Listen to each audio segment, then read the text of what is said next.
ഇവിടെ ഉണ്ടോ? ജോഷിയേട്ടാ, ജോഷി ദേവസ്യ, റാഫി, എങ്ങനെയുണ്ട് നമ്മുടെ MD? അടിപൊളിയല്ലേ വൈബ്? അതായത് സാർ പറഞ്ഞല്ലേ വെള്ളപ്പൊക്കത്തിലെല്ലാം പോയ ഒരു അഡീഷൻ ജയശ്രീ ഉണ്ടായിരുന്നു. കരയെടുത്തിട്ടോ, കരയെടുത്ത് രാമകുട്ടി. എൻ്റെ ഒരു പാർട്ണർ ഉണ്ടായിരുന്നു, ഇവിടെ ഉണ്ടാവോ? ഇവിടെ ഉണ്ടോ? ഓക്കെ. അപ്പോ പ്രൊഫഷണലി ഒരു ഫോട്ടോഗ്രാഫറാണ് ഞാൻ മാത്രമല്ല, ജയശ്രീ. ഓക്കെ, ഇതാണ് ജയശ്രീ വൈഫ്. കണ്ടല്ലോ നേരത്തെ സ്റ്റേജിൽ ആ കോട്ടേജ് എടുക്കാതെ പോയതിന്റെ ദുഃഖം ഇപ്പോഴിങ്ങനെ ബൈ വൺ ഗെറ്റ് വൺ ഉള്ളൂ കേട്ടോ. പക്ഷെ അത് കഴിഞ്ഞിട്ട് ഒരുപാട് എടുത്തിട്ടുണ്ട്, ഒരുപാട് ഷെയർ ഒക്കെ ഇട്ടിട്ടുണ്ട്. അത് അടുത്താണ് ജോഷി.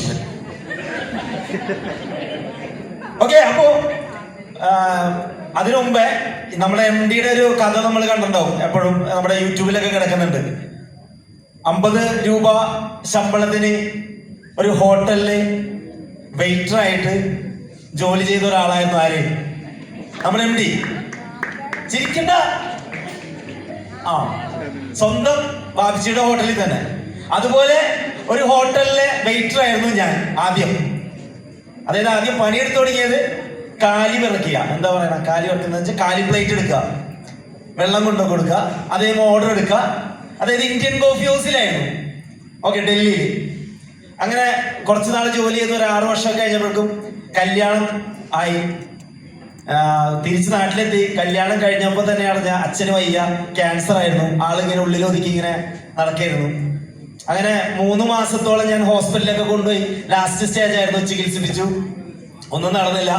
അവസാനം കുറെ വളയും മാലയൊക്കെ ഊരി തന്നു. കാരണം എൻ്റെ കയ്യിലുള്ളത് തീർന്നു. കല്യാണം കഴിഞ്ഞപ്പോഴേക്കും ഞാൻ ഒരു പരുവായി. പിന്നെ അച്ഛനെ ചികിത്സിപ്പിക്കാൻ വേണ്ടിയിട്ട് ആളുടെ ഗോൾഡൊക്കെയാണ് എടുത്ത് തന്നത്.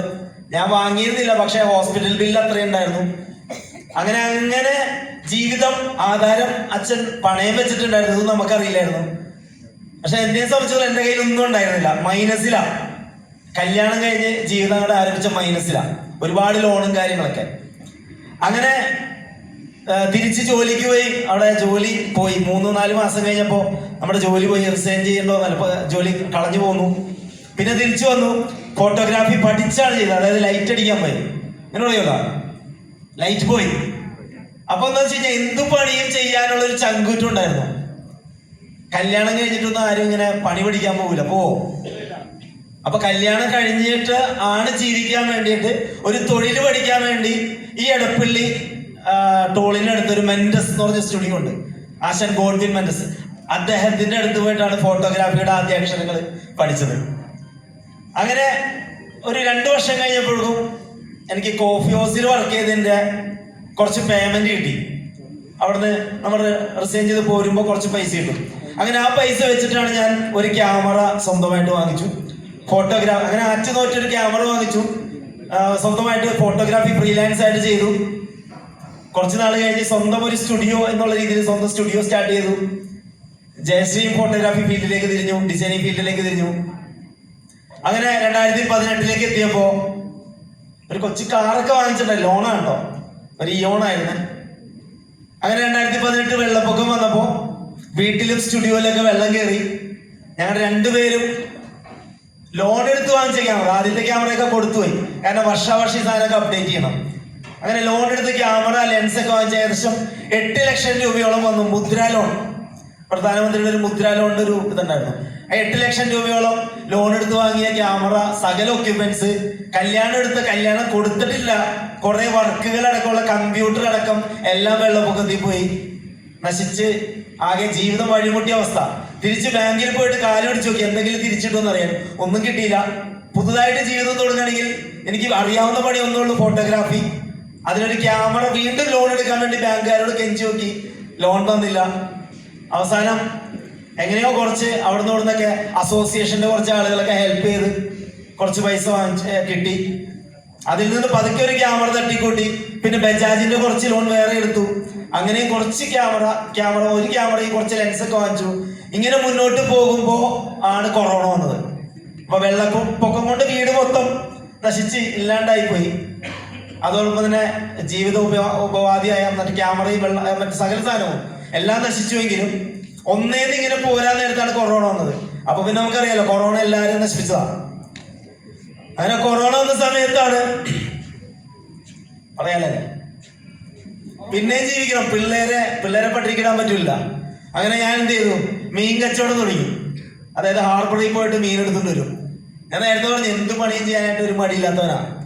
അപ്പൊ ഹാർബറിൽ പോയിട്ട് മീൻ എടുത്തുകൊണ്ട് വരും. ഒരു 30 കിലോമീറ്റർ അപ്പുറം നമ്മുടെ അവിടെ കാലടി ഭാഗത്ത് അതിനപ്പുറത്തൊക്കെ പോയിട്ടാണ് ഞാൻ വിൽക്കുന്നത്. മീൻ വിറ്റു. പക്ഷെ എന്തോ അതും നഷ്ടത്തിൽ പോയി. അതായത് അവസാനമാകുമ്പോൾ നമ്മൾ എന്ത് ചെയ്യും, പച്ചമീൻ തന്നെ കൊടുക്കണമല്ലോ. അപ്പൊ ഉള്ള പൈസക്ക് ഈ സാധനമൊക്കെ കൊടുത്ത് ലാഭമൊന്നും ഇല്ലാണ്ട് തന്നെ നമ്മൾ എന്ത് ചെയ്യും, കൊടുത്തു പോരും. വൈകുന്നേരം ആകുമ്പോൾ ഡീസൽ അടിക്കുന്ന ക്യാഷൊക്കെ കഴിഞ്ഞോ നാളത്തെ പർച്ചേസ് ചെയ്യുമ്പോൾ പൈസ ഉണ്ടാവില്ല. അപ്പൊ ബിസിനസ് പഠിച്ചില്ല, സത്യം അതാണ്. മീൻ കച്ചവടം പോലും ചെയ്യാൻ അറിയാൻ പാടില്ല, ബിസിനസ് അറിയില്ല. അങ്ങനെ 1 മാസം കൊണ്ട് ആ പരിപാടി നിർത്തി. വണ്ടി കൊണ്ടുപോയി കൊടുത്തു, വാടകയ്ക്ക് എടുത്ത ഒരു ഈസ എടുത്ത റെന്റിന്, അതോ തിരിച്ചുകൊണ്ട് കൊടുത്ത് പണി നടത്തി. പിന്നെ പതുക്കെ ഒന്ന് ഫോട്ടോഗ്രാഫി ഇങ്ങനെ പച്ച പിടിച്ച് വന്നപ്പോ 10 പേരുടെയെങ്കിലും കല്യാണം നടക്കുന്നുണ്ടല്ലോ. അപ്പോ വീണ്ടും പണി തുടങ്ങി. വരുമാനമൊന്നും വലുതായിട്ടില്ല. അങ്ങനെ കുറച്ച് വരുമാനമൊക്കെ കിട്ടി തുടങ്ങിയപ്പോ മറ്റേ സാധനം മിക്സി ഓക്കെ, കുറച്ച് വരുമാനം കിട്ടി തുടങ്ങിയപ്പോഴേ ഈ വീട്ടിൽ ലോക്ക്ഡൌൺ ആയപ്പോ പിള്ളേര് ജ്യൂസ് അടിച്ചു കൊടുക്കുന്ന പരിപാടിയൊക്കെ ഉണ്ടായിരുന്നു. അങ്ങനെ ഒരു മിക്സി ഉണ്ടായിരുന്ന സാധനം പോയി. അപ്പൊ ഇവളാണെങ്കിൽ മറ്റേ അരകല്ലോ കാര്യങ്ങളൊന്നും ഇല്ല, അതൊക്കെ എടുത്ത് കളഞ്ഞതുകൊണ്ട് അപ്പൊ അരക്കൂല. അപ്പണ്ട് പണിയെടുത്ത് കുറച്ച് കാശ് കിട്ടിയിട്ടുള്ളൂ. ആ കിട്ടിയ സാധനം കൊണ്ട് മിക്സി വാങ്ങാൻ വേണ്ടി പുറത്ത് ഇങ്ങനെ അന്വേഷിച്ച് നടന്നപ്പോഴാ ഈ ജസ്പേഡ് എന്ന് പറയുന്ന ഒരു കമ്പനിയെ പരിചയപ്പെട്ടു. സത്യം പറഞ്ഞാൽ അന്ന് നമ്മുടെ കമ്പനിയിൽ കുറച്ച് പ്രൊഡക്റ്റ് ഉണ്ടായിരുന്നു. E-commerce, TV, fridge, washing machine, AC പോലുള്ള ഒരു ഉൽപ്പന്നങ്ങൾ നമ്മൾ കൊടുക്കുന്നുണ്ടായിരുന്നു, ഓൺലൈനായിട്ട് ഓഫ്ലൈനായിട്ടൊക്കെ. അങ്ങനെയാണ് ജസ്പേഡിന്റെ ഒരു പ്രൊഡക്റ്റ് ആയിട്ടുള്ള ഒരു ബ്രാൻഡഡ് ഒരു മിക്സി, ഇന്നും ആ മിക്സി വീട്ടിലുണ്ട്. ആ ഒരു മിക്സി പർച്ചേസ് ചെയ്ത് ഞാൻ ജസ്പേഡിലേക്ക് വന്നു. ഞാൻ ബിസിനസ് ഒന്നും ചെയ്തില്ല. കുറച്ച് നാൾ കഴിഞ്ഞ് എന്നെ ബിസിനസ് പരിചയപ്പെടുത്തുന്ന ഒരു മേഡം ഉണ്ട്, ഒരു ഹോം അപ്ലയൻസ് നടത്തുന്ന. ആ മേഡം എന്നെ ജസ്പേഡ് ചെയ്യാൻ നിർബന്ധിച്ചു. എനിക്ക് പ്രൊജക്റ്റ് ഒന്നും മനസ്സിലായിരുന്നില്ല. ഞാൻ അപ്പൊ ചോദിച്ചിട്ടുള്ളൂ ഇതിന്റെ ഓണർ ആരാണ്. അപ്പൊ ഇങ്ങനെ ഡോക്ടർ അന്ന് ഡോക്ടറല്ല, നിഷാദ് അബൂബക്കർ, അദ്ദേഹത്തെ കാണാനായിട്ട് പറ്റുമെന്ന് ചോദിച്ചു. ഒരു അപ്പോയിന്റ്മെന്റ് എടുത്തു തന്നു. ഞാൻ കാക്കനാടത്തെ ഒരു ഓഫീസ് അവിടെ വന്നു. അദ്ദേഹത്തിന് മുമ്പിലിരുന്ന് കുറച്ച് നേരം അദ്ദേഹത്തിന് മുമ്പിലിരുന്ന് കാര്യങ്ങളൊക്കെ മനസ്സിലായപ്പോ ഒരു നല്ലൊരു ദീർഘവീക്ഷണമുള്ള ഒരു വ്യക്തിയാണെന്ന് എനിക്ക് അന്ന് ഒരു 6 വർഷങ്ങൾക്ക് മുമ്പ് എനിക്ക് മനസ്സിലായി. ആ ദീർഘവീക്ഷണമുള്ള ഒരു വ്യക്തിയുടെ ആ കണ്ണിൽ നോക്കി, സാറിന്റെ കണ്ണിൽ നോക്കിന്നുണ്ട് അല്ലെ, എന്റെ കണ്ണിൽ തന്നെ സാറിന്റെ എന്റെ കണ്ണ് മാത്രമേ കാണാൻ പറ്റുള്ളൂ. കാരണം ഞാൻ മാസ്ക് വെച്ചിട്ടുണ്ടായിരുന്നു, കൊറോണ ടൈമാണ്. പക്ഷെ എന്റെ ആ മാസ്ക് വെച്ചെങ്കിൽ ഞാൻ ഈ കണ്ണിലൂടെ ഞാൻ കൊള്ളക്കാരനായിട്ടാ കണ്ടത്. സത്യം പറയാലോ. ആ ഇപ്പോഴും പറയല്ലോ ചന്ദന കള്ളക്കറുത്ത് തന്നാരോ വീരപ്പൻ അല്ലെ. പക്ഷെ അന്നും ഇപ്പൊ നിങ്ങൾ വേണമെങ്കിൽ ചന്ദന കൊള്ളക്കാരൻ എന്ന് വേണമെങ്കിൽ പറയാട്ടോ. എന്നെ വിളിക്കാറുണ്ട് ചില ആൾക്കാർ. അതല്ല, മിക്സി വിറ്റ് ലാഭം കൊടുക്കുന്നു എന്ന് പറഞ്ഞപ്പോ എങ്ങനെ ചെയ്യാൻ പറ്റുന്ന ഞാൻ വിചാരിച്ച. പക്ഷെ എനിക്ക് അദ്ദേഹം അവിടെ ഇരുന്ന് കാര്യങ്ങൾ പറഞ്ഞു തന്നപ്പോ എനിക്ക് കാര്യം മനസ്സിലായി. സംഭവം കൊള്ളാം, നല്ലതാണ്. അങ്ങനെ അന്ന് ഈ കൈ കയറി പിടിച്ചതാ, പിന്നെ വിട്ടിട്ടില്ല. സാർ ഒരു കയറ് അന്നേരം ഇട്ട് തന്നു. ആ കയറുമേ അന്ന് മുറുകെ പിടിച്ച് ഇന്ന് ഒന്നും അറിയാതെ ഈ മൈക്കെടുത്ത് പിടിച്ച് സംസാരിക്കാൻ പോലും അറിയാത്ത എന്നെ ഈ രീതിയിൽ സംസാരിക്കാൻ പ്രാപ്തമാക്കി തന്ന ആളാണ് നിഷാദ് സാറും നിസാർ സാറും. അങ്ങനെ ഈ 2 ദൈവങ്ങളുടെ പിന്നെ നടന്ന് അവരെന്താണോ ചെയ്യുന്നത് അതുപോലെ അവരെ വാച്ച് ചെയ്ത് അവർ പറയുന്നത് പോലെ കേട്ട് പ്രവർത്തിച്ചപ്പോഴാണ് ജീവിതം പച്ച പിടിച്ചോടിക്കുന്നത് ശരിക്കും പറഞ്ഞു കഴിഞ്ഞാൽ. അങ്ങനെ ആ ഇയോൺ കാർഡ് മാറ്റിയത് അല്ലെ, ഇയോൺ കാർഡ് മാറ്റാൻ കാരണം തന്നെ മാനേജ്മെന്റ് ആണ്. പിന്നെ വേറൊരു കാർ എടുത്തു, ഒരു വെന്യൂ ആണ്. അതിനുശേഷം 1 വർഷം തികയുന്നതിന് മുമ്പ് തന്നെ സാർ പറഞ്ഞു കാറ് മാറ്റാൻ അന്വേഷിച്ചെന്ന് പറഞ്ഞു. കാർ മാറ്റിയില്ല, ആ ഇയോൺ കാർഡ് മാറ്റിയില്ല, വെന്യൂ കാർഡ് മാറ്റിയില്ല. ഇന്ന് ഈ പോർച്ചിൽ ഈ മുറ്റത്ത് കിടക്കുന്ന BMW KL11 AJ Aneesh Jayashree 17 ആ ഒരു വണ്ടി ആഗ്രഹിച്ച് അതും സ്വന്തമാക്കാൻ സാധിച്ചു എന്നുള്ളതാണ് ഈ ഒരു കമ്പനിയിലൂടെ. അപ്പോ യെസ്, ഇനി പറയാലോ. അപ്പൊ ഇനി ഈ നിമിഷം നമ്മളിപ്പോ കമ്പനി കുറച്ച് ഓഫർ ഇട്ടു അല്ലെ, നേടണ്ടേ? നേടൂലേ? അപ്പൊ ഞാനും നേടും. ഒരു ഡിഫൻഡർ കാർ ഈ ഓണത്തിന്. ഓക്കെ, അപ്പോ ആ ഒരു ഡിഫൻഡർ കാർ ഒരുപാട് ആഗ്രഹിച്ച് കൊതിച്ചതാ. സാറിന്റെ വണ്ടി ഒരുപാട് ഓടിച്ചിട്ടുണ്ട്. അപ്പൊ അന്ന് മുതൽ തോന്നിയ ഒരു ആഗ്രഹമാണ്. ഒരിക്കലും വിടില്ല. ഞാൻ വീട് പണിയെന്ന് പറഞ്ഞു.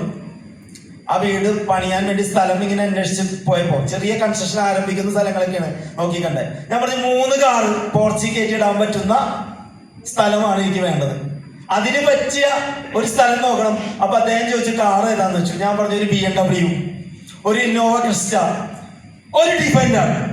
ആ ഒരു 3 കാറ് ഗോൾ വെച്ചുകൊണ്ട് തന്നെയാണ് ആ BMW എന്റെ അടുത്തുണ്ട്. വെന്യൂ മാറ്റും, ഇപ്പോൾ ഉള്ള വെന്യൂ മാറ്റും, ഡിഫൻഡറും BMW പിന്നെ ഒരു ഇന്നോവ ക്രിസ്റ്റ. അത് ഒരുപാട് നാളായിട്ടുള്ള ആഗ്രഹമാണ്. അത് തന്നെ ആയിരിക്കുള്ളൂ.